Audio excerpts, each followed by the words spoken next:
Chères Pertuisiennes, chers Pertuisiens, nous voilà à nouveau réunis régulièrement suite à notre comité Covid communal. Donc je commencerai par la situation sanitaire. Je suis tout à fait heureux de vous dire que dans cette semaine, à ma connaissance, nous n'avons pas eu de nouveaux cas. Et donc, il nous faut poursuivre ce confinement pour que nous puissions consolider ce résultat qui est le résultat de tous. À l'heure actuelle, quelles sont les préoccupations du comité Covid? C'est le déconfinement qui devrait intervenir à partir du 11 mai. Nous avons évoqué ça et nous attendons évidemment le discours de demain au Parlement du Premier ministre sur les objectifs précis, les orientations et les objectifs de ce confinement. Il est bien évident que le Premier ministre demain ne va pas pouvoir entrer dans les détails et dans la semaine qui suit, nous devrions avoir certainement des précisions sur tous les sujets que nous pouvons nous poser. Et dans ces sujets, il y a ceux qui concernent la population, il y a ceux qui concernent évidemment les écoles, et puis après tout ce qui est la vie économique, et notamment l'ouverture des commerces. Donc, en ce qui concerne la protection de la population, après le 11 mai, il est évident que le 11 mai, ce déconfinement va être une certaine libération pour tout un chacun, puisque nous pensons qu'il n'y aura plus obligation de justifier nos déplacements dans la commune. Et donc, cette liberté nouvelle retrouvée ne doit pas être un levier pour que revienne cette contamination. Donc, tout ce qui va concerner la protection, votre protection, celle de nos concitoyens, eh bien, nous y avons pensé de longue date puisque nous avons commandé 45 000 masques lavables qui devraient nous être livrés dans la semaine du 11 mai, donc une partie vers le 7 ou le 8 et vers le 12 ou le 13. Donc, nous serons en mesure de fournir à tout un chacun, c'est-à-dire les 21 000 habitants de la commune, de masques de façon lavable, de façon que toute la population puisse se protéger utilement et en fonction des consignes qui nous seront données, vous pourrez porter le masque dans vos différentes pérégrinations. Il faut préciser que mon inquiétude est celle du comité et que cette ouverture aux libertés du 11 mai ne soit pas débridée et c'est là qu'il va falloir que tout un chacun nous fassions des efforts pour éviter la promiscuité et respecter les consignes barrières. Le port des masques sera-t-il obligatoire? Je ne le sais pas.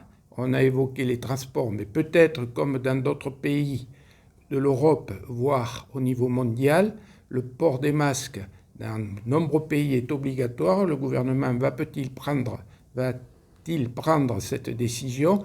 Sera-t-il le préfet ou sera-t-il le maire? Puisqu'on parle de décentralisation, et donc c'est nous qui devrions, c'est-à-dire la population, et là je vous demande un avis,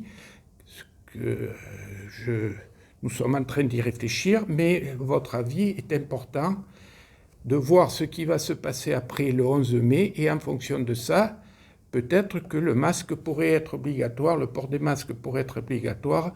Merci de me donner aux élus et à tous ceux que vous, personnel municipal, que vous rencontrez, de donner un avis pour savoir si, après le 11 mai, la situation était trop débridée, que nous puissions être en situation de recontamination. Au niveau des écoles, vous savez que ce sujet est un des sujets difficiles qui est évoqué sur les ondes. Nous y travaillons. Prochainement, donc mercredi, il doit y avoir la réunion avec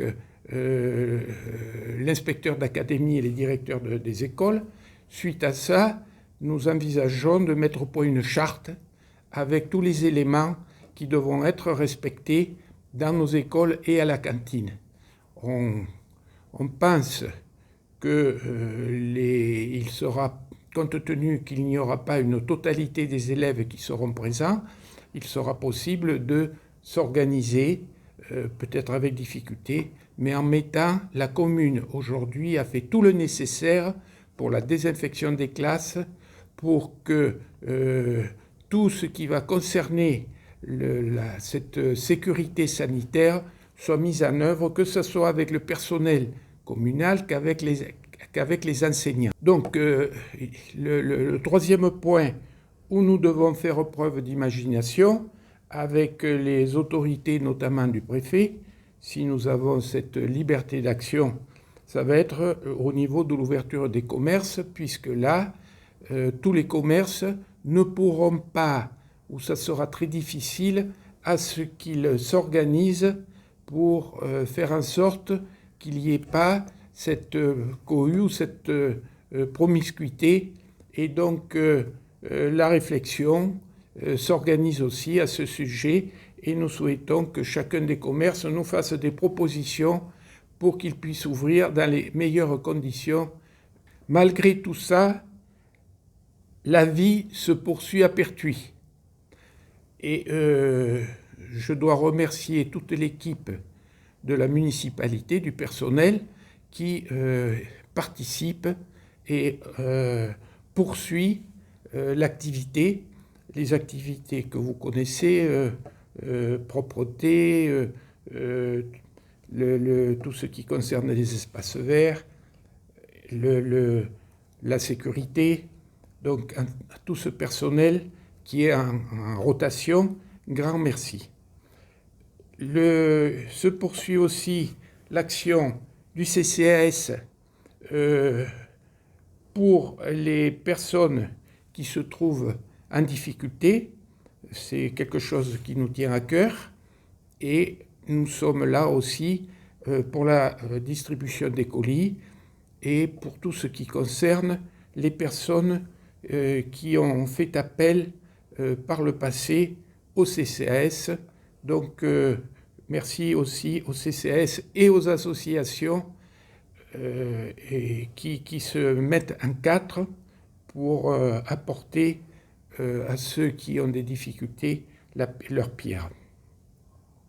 Vous savez que la déchetterie, après notre insistance auprès du Pays d'Aix et de la métropole, j'ai réussi à ce que la déchetterie s'ouvre. Le Pays d'Aix a déjà eu plus de 3000 demandes de rendez-vous pour la déchetterie. Les choses se passent bien, donc merci là aussi d'être discipliné. Notre site Pertuis Solidaire est très, très apprécié. Nous avons depuis le début plus de 70 000 connexions, ce qui est formidable et qui permet d'évoquer cette solidarité entre les Pertuisiens. Les travaux continuent. Vous savez que les pouvoirs publics, et notamment Monsieur le Préfet, souhaitent qu'en matière de développement économique, et notamment des sociétés de travaux publics, les choses ne s'arrêtent pas. Donc, les travaux ont continué, et notamment les travaux sur l'Aise, puisque les travaux sur l'Aise font l'objet de priorités. nous pourrions avoir dans ce printemps, voire en été, un phénomène méditerranéen avec des risques d'inondation, puisque nous en avons eu 3 coup sur coup en novembre et décembre. Donc les travaux, nous devons les faire au plus rapidement possible pour protéger la population. Et donc ces travaux se poursuivent, vous pouvez les voir, ils sont importants. Alors en dessous du pont des pompiers, mais également en amont de la commune, là où aussi l'Aise avait changé de cours.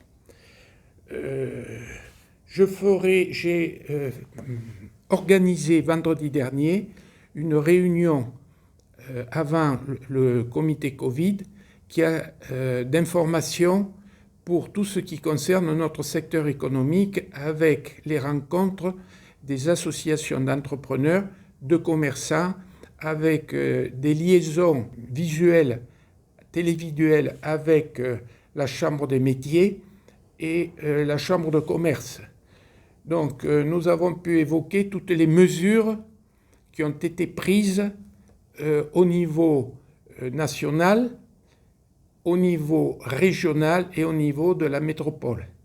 Donc il s'agit d'une part pour l'État de participation et de soutien direct par une première subvention de 1 500 € à ceux qui en font la demande auprès de leur banque, plus des prêts qui peuvent être accordés.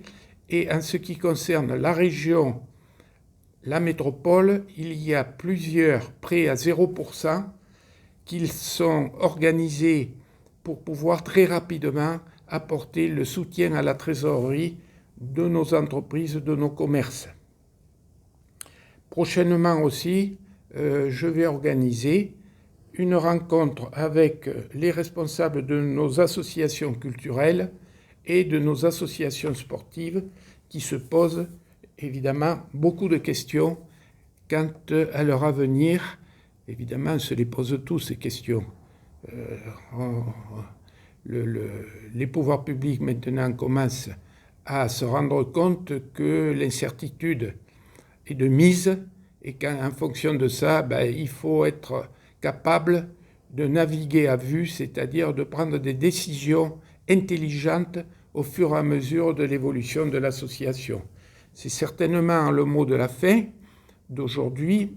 Vous imaginez que dès que nous aurons plus de détails sur ce déconfinement, eh bien, avec certainement les élus et les directeurs, notamment les directeurs des écoles et l'élu aux écoles, nous viendrons vous informer de ce déconfinement. En tous les cas, je vous rappelle qu'il est très important de ne pas se croire sorti d'affaires et de poursuivre avec le cœur et la raison le confinement actuel et d'appréhender le déconfinement avec la raison et l'intelligence et responsabilité. Merci à vous.